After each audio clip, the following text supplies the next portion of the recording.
Huwezi ukaona nafasi ya Mungu katika maisha yako kama umepoteza tumaini la wewe kusurvive ama kuishi. Yoyote ambaye alipoteza tumaini alikosaga msaada wa Mungu, kwa maana Mungu huwapenda watu waliokuwa na tumaini, kwa maana aliye na tumaini yuko na imani, na yoyote aliyekuwa na imani ametengeneza muunganiko kati yake yeye na Mungu. Sikiliza nikwambie, mtu wa Mungu, kuna mwanamke mmoja, ukisoma katika Wafalme 17 utapata historia. Yule mwanamke alipoteza tumaini la kuishi katika dunia hii, ya kwamba alipofika nyakati za mwisho ameona kabisa haoni mbele haoni nyuma, akitafakari tena yeye ni mjane.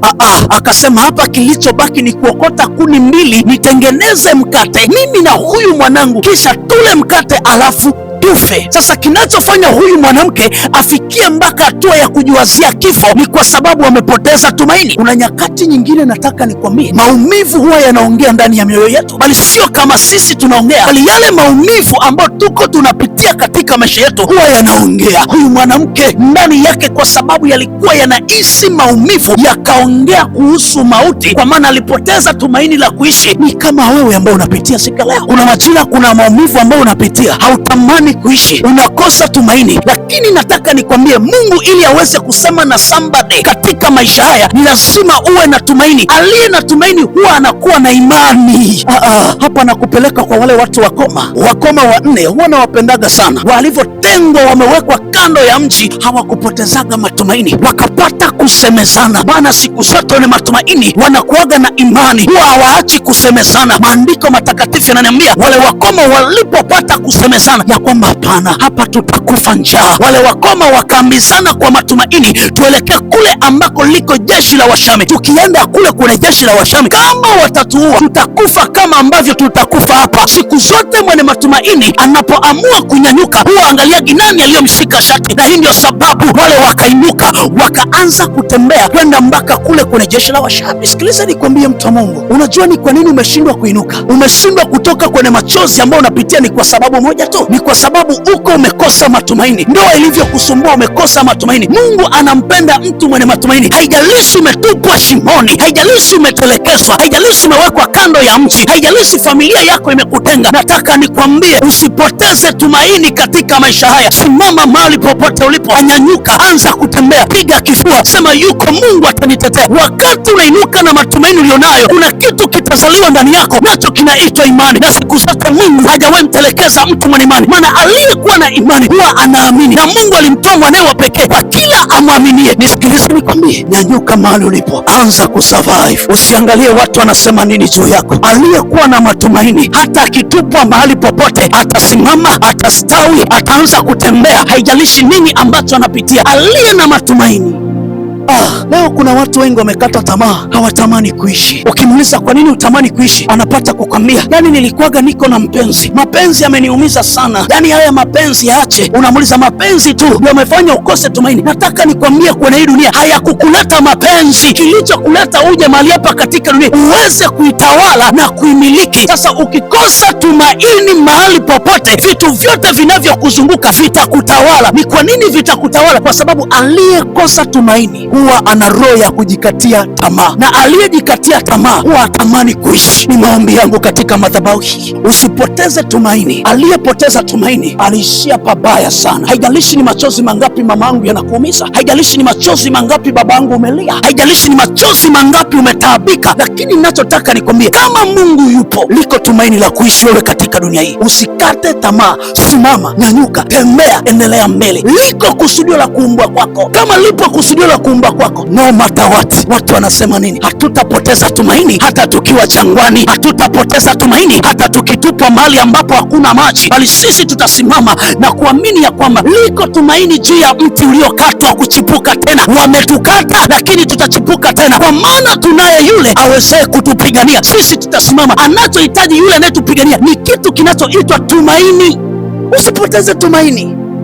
Unajua kuna sometimes kuna watu wabaya sana ambao wamekuja kwenye maisha yako na kutabiri vile ambavyo wao wanapenda, wakizungumza mambo ya hapa na pale, ya kwamba haustahili, ya kwamba hili unalolifanya haliwezekaniki, hii ndoa uliopo haiwezekaniki. Kila mtu amekuwa akisema juu ya kitu unachokifanya, lengo lao kose matumaini na hicho kitu ambacho unakiona. Ukikosa matumaini utaingia roho ya kukiloga wewe mwenyewe, na yoyote aliyokosa matumaini aliingia kusema hastahili. Hatutapoteza tumaini hata tukiwa jangwani, hatutapoteza tumaini hata tukitupwa mahali ambapo hakuna maji, bali sisi tutasimama na kuamini ya kwamba liko tumaini juu ya mti uliokatwa kuchipuka tena. Wametukata lakini tutachipuka tena, kwa maana tunaye yule awezee kutupigania. Sisi tutasimama. Anachohitaji yule anayetupigania ni kitu kinachoitwa tumaini.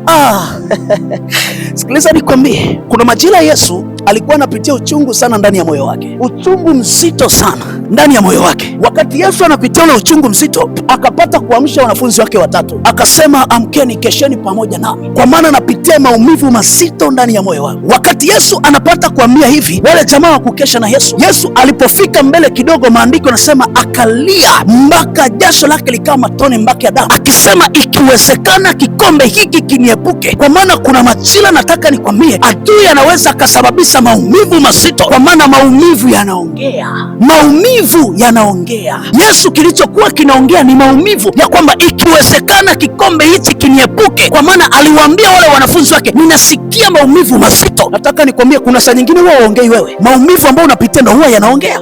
Nasema saa nyingine huwa umsemi vibaya mume wako kwa kupenda kumsema mume wako vibaya, bali unamsema mume wako vibaya ni kwa sababu kuna maumivu yanaishi ndani ya moyo wako, yanasababisha umseme vibaya, lakini sio kana kwamba wewe ulipanga kumsema vibaya. Sikiliza nikwambie, aliyekuwa na matumaini hata kama anapitia maumivu makali kiasi gani, huwa anaamini ya kwamba yuko Mungu atafanya kusudio. Maana matumaini huwa tunaamini tutachipua, hatujaangalia hapa pana nini, lakini huwa tunakuwa tuna imani tutachipua tu. Wacha nikwambie mfano mmoja, Shadraka, Abednego na Meshaki. Kuna nyakati hawa jamaa, mfalme alipopata kusema kwamba iabuduni sanamu ya dhahabu, hawa jamaa hawakusimama na kuiabudu sanamu ya dhahabu. Walikuwa wako na matumaini na Mungu wao, ya kwamba Mungu wetu atatutetea, hatuwezi kuabudu kitu kingine, kwa maana tuko na matumaini na Mungu wetu. Shadraka, Abednego na Meshaki, mfalme alivyopata kusikia habari zao, maandiko matakatifu yanapata kuniambia ya kwamba mfalme akasema, nimesikia ati nyinyi hamtaki kuabudu Mungu ambaye nimesema watu wote mumwangukie. Wale jamaa wakasema, hapana, sisi hatuwezi tukaangukia sanamu ya dhahabu, kwa maana wako na matumaini na Mungu wao, wako na matumaini. Sisi tuna Mungu wetu, tunawezaje kuangukia sanamu ya dhahabu wakati hiyo sanamu ya dhahabu imeumbwa sisi tuitawale? Leo unasema tuiangukie na kuisujudia. Nataka nikwambie mtu wa Mungu, mfalme akasema, kamata, tupia huko kwenye moto. Lakini Shadraka, Abednego na Meshaki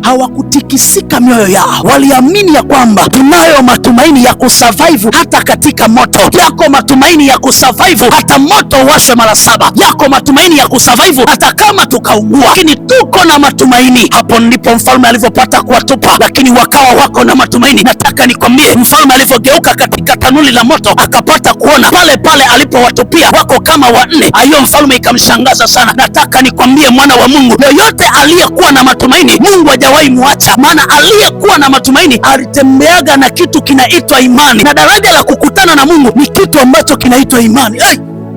Unajua kuna muda mwingine naangaliaga sana watu, unakuta unalia, unauliza unalia nini? Eti wamesema ndoa yangu mbaya. Nataka nikwambie, usipoteze tumaini kwenye ndoa yako, usipoteze tumaini na huyo mume wako. Watakwambia huyu mume wako mwangalie, viatu vinaisha, hakuna fedha, mume wako amechoka, amechakaa. Nataka nikwambie, usipoteze matumaini, amini huyo mkaka tu, waendelea kumwamini tu. Kuzaliwa maskini sio ukilema, kuzaliwa masikini sio kifo. Nataka nikwambie, wengi ambao leo wanatikisa dunia ni wale ambao walizaliwaga masikini na wakainuka kwa sababu walikuwa na matumaini. Nataka nikwambie, kuwa na matumaini na huyo mwanaume tu. Iko siku mtawashangaza watu, na watu watasema, tulisemaga, lakini huyu dada ni mvumilivu, alimvumilia sana, lakini jamani, huyu dada anastahili. Wataanza kukupongeza, ni kwa sababu haukupoteza tumaini. Mungu anapata kuniambia katika madhabahu, futa machozi yako, nyamaza. Ukishanyamaza, inua tumaini lako, mwambie Bwana, ninasimama tena upya, wakati ninasimama mfalme wa wafalme. Bwana, naomba kusudio langu na kusudio lako litatimia kwa mamlaka ya jina la Yesu. Ni maombi yangu katika madhabahu haya,